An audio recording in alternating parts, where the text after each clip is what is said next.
to Whack-A-Mole Industries, and today in this video I'll be working on making my own screwdriver. Now you may be going like, why is this crazy guy wanting to make a screwdriver? He's got all of these screwdrivers right here. That is a really good question because I have a specific purpose. Let's get into that right now. Come with me over here. I'll show you a super fancy drawing that will explain what's going on. Here's a standard flathead screwdriver. You will notice the bottom is shaped like a wedge, drawn out right here. This is a wedge-shaped flathead or slotted screwdriver. Over here is a hollow ground flathead screwdriver. You will notice the sides here and here are parallel with two 90-degree corners here and here. Versus the wedge shape does not have parallel corners, neither does it have 90-degree corners either. So here's your standard flathead screw profile. This is the wedge-shaped screwdriver right here. It wears on this corner here, increasing your chances of stripping out the screw. Versus if you take a hollow ground screwdriver, these two 90-degree corners engage these two 90-degree corners where the screw slot is strongest at the bottom. This reduces your chance of stripping out a flathead screw or slotted screw. So why is this so important, having the hollow ground versus a slotted screwdriver? Well, that is a great question. It comes down to when you're working on old vintage or antique pieces like this, or any really old thing that has value. Because if you strip out the screw head, you reduce the value, or you make it impossible to reassemble the item, or disassemble it if a repair needs to be made, or needs to be cleaned to preserve it. So that is why I need a hollow ground screwdriver. Now that brings down to the other subject. Why make it? I'm sure you can buy it, or you could take maybe an old one and repurpose it. The reason why, number one, is I don't have a local place to get one where I'm at. Two, they can be more expensive than your typical wedge screwdriver. Three, I would just have fun making it. And four, it's my best option, partly because I'm impatient. And the other option, if I wasn't going to make my own or buy one, would be to take an old screwdriver and regrind it. Now, why am I not regrinding one? Well, good question. I don't have any screwdrivers I want to sacrifice and from the standard wedge shape and grind it to a hollow ground, because I want to preserve all of these screwdrivers for other uses. So the option then would be go and buy a cheap one. I don't have a place like a garage sales at this time of year, or any place to get secondhand screwdrivers cheap that I can regrind. So that is why I am making a screwdriver today. So what will I be using to make this magical screwdriver? Good question. I'm actually going to be using various pieces from an old bed frame, an old steel bed frame. Well, the first piece will be actually coming from this, which is actually the bracket for holding the wheel. It's a thinner steel. We'll see if it actually holds up. The second option is this piece of bed frame angle iron that still has the wheel attached. It's a little thicker. We'll be taking it from this portion. Historically, or generally from my experience, these do have a higher carbon content. And why do I want the higher carbon content? Well, if you're putting a screw in, you don't want it just mangling all up as you're trying to screw or remove a screw. The carbon content needs to be a decent level in order to be able to harden enough to retain its shape. Now, one of the quick ways to tell the difference, if it's hard enough, is how much it sparks and how the sparks look.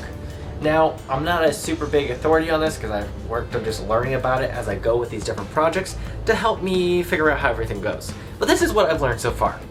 One is when you take it to the grinder and you're grinding it, do the sparks just come off straight, like just kind of like a shooting star? Or when they fly off, do they explode more like a firework at the end of their trail? If they explode at the end like a miniature firework, chances are it's a higher carbon content and you can probably harden it. This is how I figured out this bed frame is a possible candidate to make screwdrivers and may work. Okay, let's find out what piece works best for making the screwdriver, and we'll test it after we cut the blank just to save a little bit of time so that I don't waste extra time making a handle fitting it to a piece of metal that is too soft. So, on to the project. So while it looks like I'm trying to wear out a pencil, I'm actually trying to mark out my blank, and I'm cutting out the blank, the first cut, with the angle grinder. Now the next step I'm going to have to do is actually square up the cut on the sander, just because that's a faster way than using a hand file. so that the blank is actually square and straight. As I complete this cut, I'll be ready next to start forming the tip of the screwdriver blank. Is that going to take a screw that's stuck out of something? No, I don't think so. Before I went further, I'm glad I tested it because this piece of metal is not going to work. I'm going to have to change plans and switch to this piece of metal that's a little heftier. So I guess what I really want to be pointing out is try your metal if you're going to do this project. Make sure that it actually is going to hold up before you go to the work making the handle. Because that had been a real bummer. I just have a blank cut out, which didn't take me that much time. I figured it wasn't going to work fast into the project before I spent a whole lot of time. I'm now going to do the same process for this chunk of metal and hope this works. I'm hoping this metal makes the cut, which is what I'm doing next, making the cut.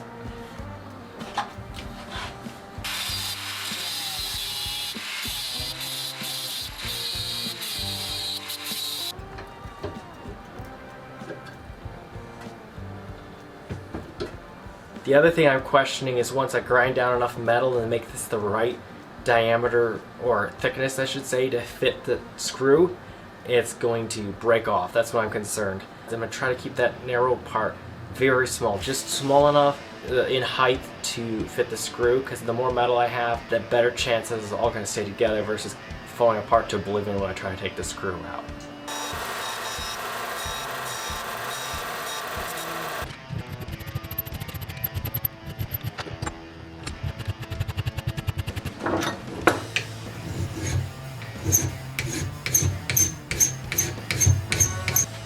So I'm going to attempt to heat up this screwdriver blank that I've made with MAP gas. Hopefully I can get this hot enough, and then I'm going to quench it in the oil, and hopefully this will get me a good solid tool. We'll see how it goes.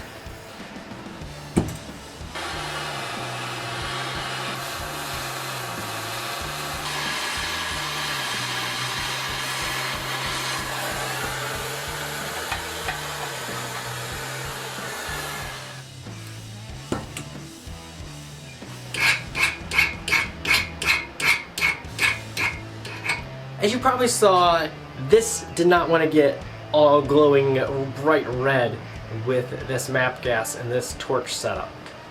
So I did get it hot, I did quench it, it did seem to harden somewhat, and I also put it in the vise and acted as if the vise was a screw that was a little stubborn, and it did not break, so that's good news. It didn't bend either, so I'm hoping this will work now for a screwdriver. So I'm going to make a simple handle now for it. So it's just going to be something kind of like that. A very short, stubby screwdriver. So now that I got the piece of metal roughly fitted, I'm going to take this piece of scrap, piece of oak I had laying around, and I'm just going to embed this into it and shape the handle. I'm going to do a quick job. This is not perfect or beautiful. It's for intended purpose, and I'll have a special made screwdriver. So here's the piece of metal that's going to act as the main part of the screwdriver. Here's the piece of oak. So to fit this piece, I am actually going to take a drill bit and drill multiple holes, and then work on trying to open it up enough that I can pound this in, hopefully without destroying my metal blank.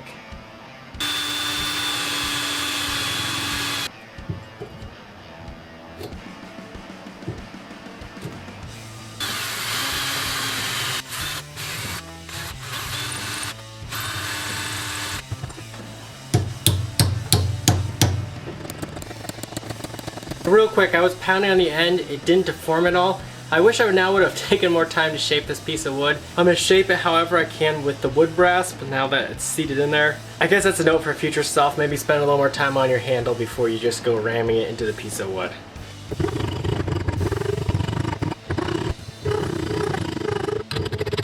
Now that I've sanded this, I'm going to add a little bit of oil, and then I'm going to actually torch it, just to give it a little bit of finish.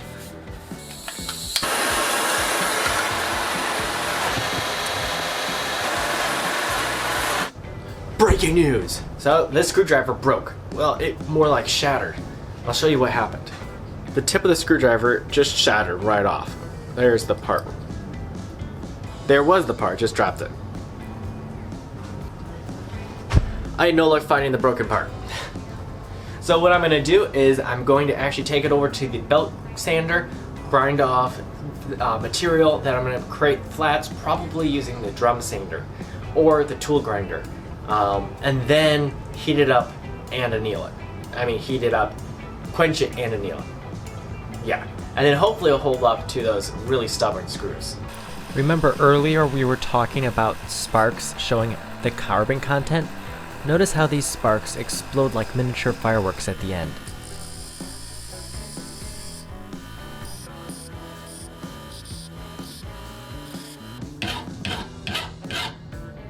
It doesn't seem to be super hard at this point. I think the tip was mainly the hardened part for it.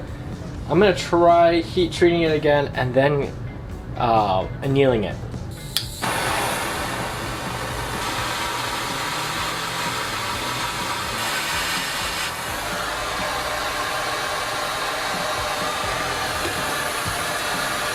So I'm gonna clean up all this blackening that's on the tip, try to get more of a silverish metal showing, so that when I heat it up, I can see when it turns that bluish color, and then I'll just let it cool down naturally. I don't need to get nearly as hot as earlier to anneal it.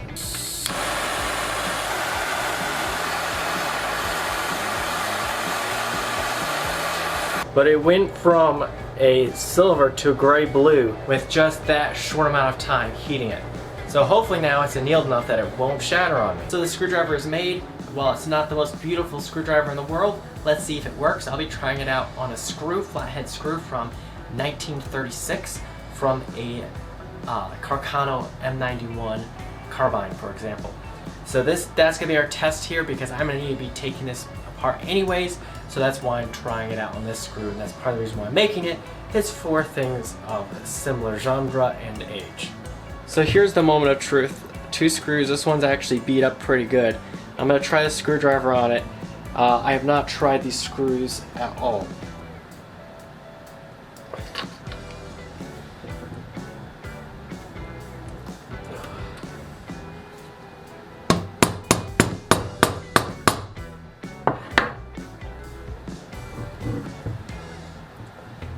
There we go. I had to give a little bit of tap on the top of the screwdriver, but I was able to get the screw out.